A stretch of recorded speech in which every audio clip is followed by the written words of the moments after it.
Hi, everybody. Welcome to Discover College Soccer. Today, I'm lucky enough to be joined by Coach Matt Eisold from Wisconsin Lutheran. Welcome, Coach. Hi, it's great to be here. Yeah, great to have you. And crazy thing is, you're brand new to the women's program there at Wisconsin Lutheran, having only been there a few months, is what I understand. Yeah, that's right. Sometimes, can't control when things happen. So been very fortunate to be back and I'm very excited about everything.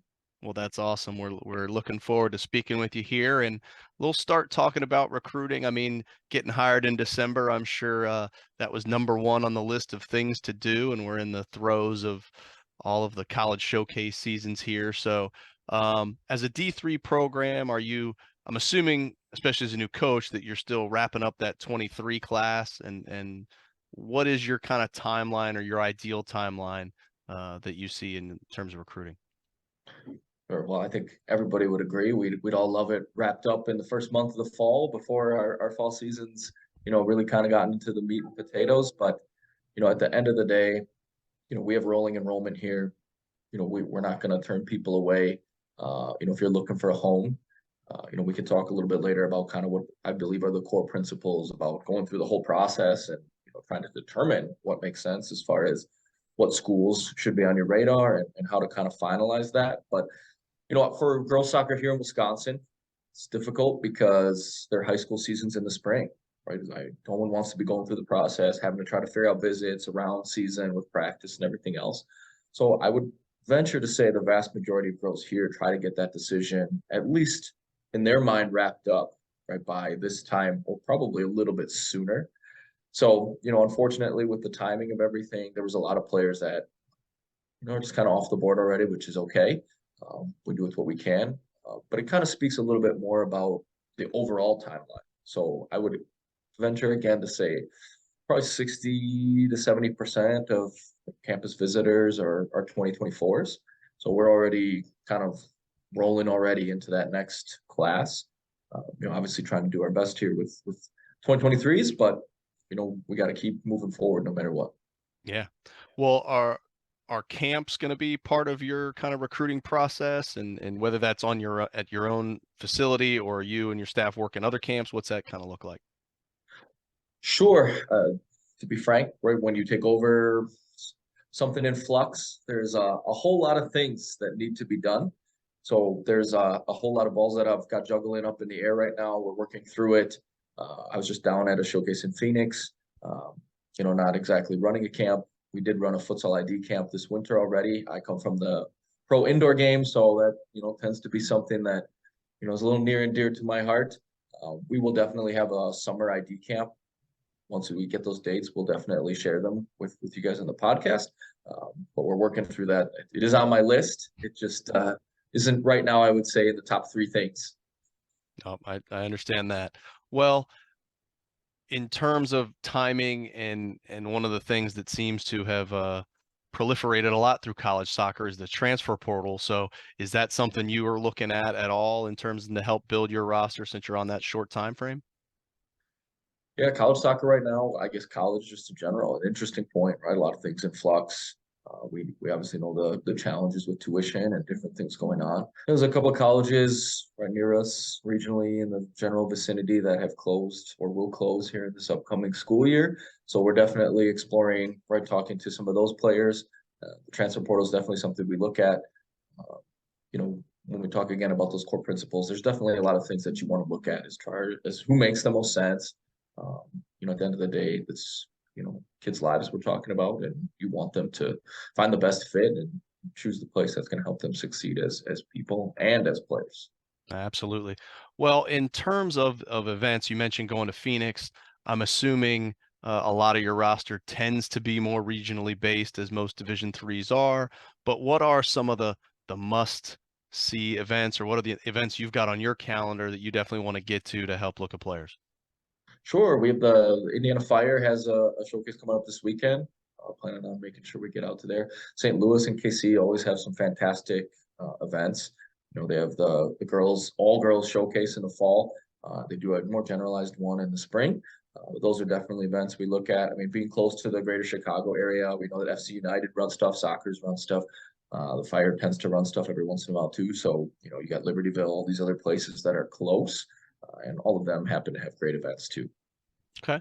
Well, and I think you've mentioned it before, but when you're at an event or at a camp or talking to players, what is it that you're looking for in a player, whether that's on the field stuff or off the field stuff?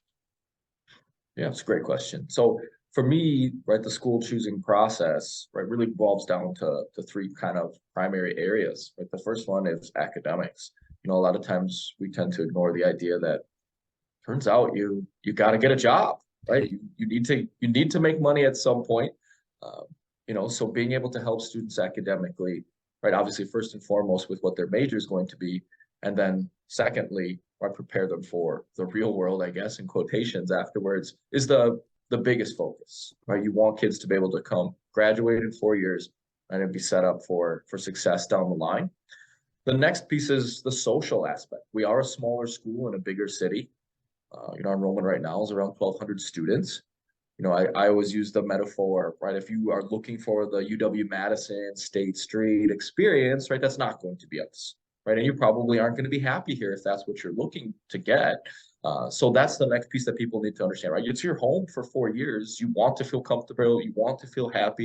You want to feel like this is a great place for me to be. So that's usually the second part of it. And then it feels weird to have any soccer coach probably say this, but then the athletic part is probably the least important. Within those three pillars, you should be as a student athlete looking for those first two things to fit, and then right evaluating the athletics piece, right? What my soccer goals are and what program can help me reach those. I love that. It's all about finding the right fit. Couldn't agree more. Um, well, in terms of the school itself, and we'll get into it a little bit more, but as a parent, one of the questions that is always top of mind is, okay, what's this going to cost me? So I'm not holding you any hard numbers here. Obviously, you've only been on the job a few months, but if you could just give me an idea of what is it that a player is looking uh, to get into? Obviously, no athletic money, but what is the scholarship situation at Wisconsin Lutheran, and just kind of a good snapshot picture of the financial piece. Sure. So yeah, as you stated, no athletic money, Division III, it's the same across the board. They do a really good job with academic money. So again, when I talk to student athletes, it's one of those things that, we don't always want to hear it. Parents tell it to you, everyone else tells it to you, but as much as you can focus on your academics and make sure that you're in a good place, right? It's just going to open up plenty of doors for you. And it's the same for us. I think it's something like 95 for now percent of students here get some sort of aid based on their academics. So they do want to make sure they're trying to subsidize in any way they can. And then you obviously have the normal, FAFSA, right, financial aid packages that go out every year. Though apparently that's going to change coming a little bit coming into the fall. Yeah, those things just keep on changing, right? We'll just have to keep an eye and see what that looks like.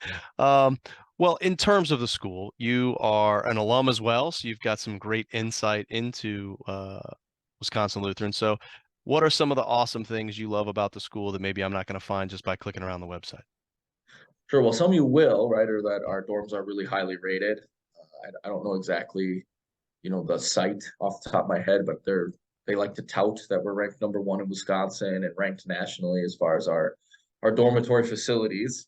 The biggest and brightest one they built a couple years ago was not here when I was here as a student, which is a little unfortunate, but it's super nice. I mean, it's unbelievable, the way that they can provide a platform for them to live. Basically, like you're living in a really nice condo or apartment. You already as a sophomore is crazy when you think about it.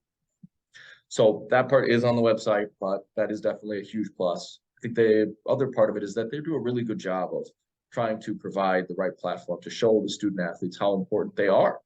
I think it's something close to 50% or around there of our students are student athletes as well. So it's a huge piece of the campus life. It's a huge piece of the campus atmosphere, right? Having student athletics.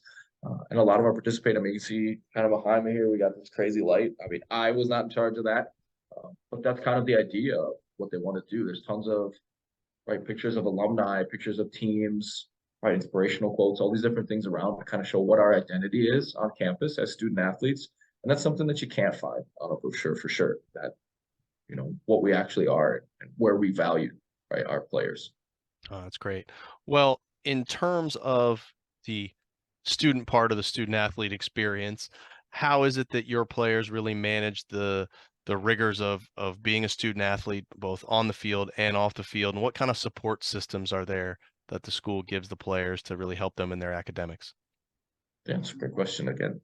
So inherently, there's some positives to a smaller school, right? Our professors will give out their cell phone numbers. They actually mean it when they say, like, hey, if you have problems, you need help, please reach out to me at any time. Well, some of them will say at any time, maybe some of them have some boundaries. But that part's always great, right? And then the smaller class size, you're not going to be stuck right in a hall of 300 people and not know Joe Schmo from right Jane Doe over here, right? So especially once you get to some of the higher end classes, right, you're going to have the same people. So that support web, in order to help you succeed, is there.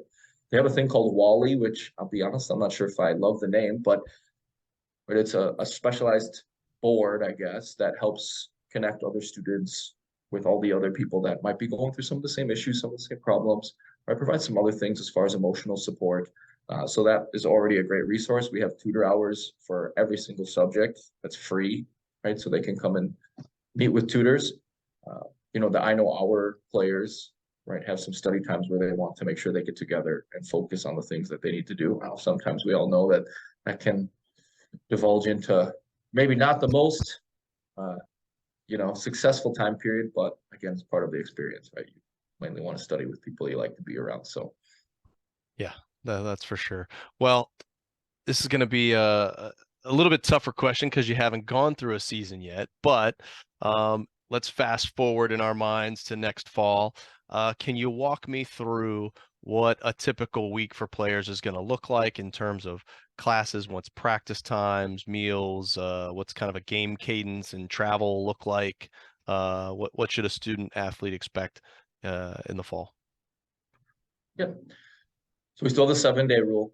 So typically Sundays will be off. Every once in a while, you might have a game that gets scheduled and you can't do much about it. But a typical week would start Monday and Tuesday, you'll have training. Tuesday is going to be a little bit lighter because we play typically Wednesday, Saturday. It's the normal conference schedule. So Tuesdays, again, you might do some set pieces. You might do some tactical run through based on opponent or based on yourselves. Wednesday, you'll have a match. For us here in Wisconsin, the radius is about 2 hours as far as conference games go. So we'll go as far north as Green Bay, so De Pere, so that's St. Norbert's. West, we'll go as far as Edgewood, so Madison area. And then to the south, right, you got like Aurora, Dominican, Benedictine, Illinois Tech, right? So kind of the greater suburban Chicago area. So it's about a 2-mile radius, or sorry, 2-hour radius as far as conference games go. We are planning on a longer trip in 2024, but I had no control over the 23 schedule. So we're going to work through that one as we go. Then Thursday will be a recovery day. So some resistance band work, yoga, we'll probably do some technical work. It'll be lighter and easier in general on that day. Friday, you'd ramp it up a little bit. Again, you got to plan for an opponent on Saturday. So again, probably some set pieces, some tactical stuff in regards to who we're playing, right? Surfaces as well. We're a little bit more than 50-50 split between grass and turf in the conference. So turf has a slight edge now, which would make sense in the Midwest.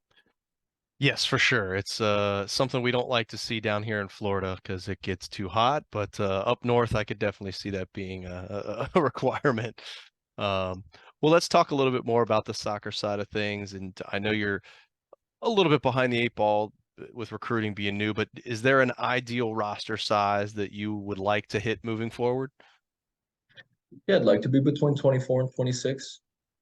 I've fortunately or unfortunately kind of seen the history of the program from 2006 to now, having seen it as a player when I was here, being assistant with the men's program for 5 or 6 years after that. My wife's actually an alumni as well. She graduated a little bit after I did.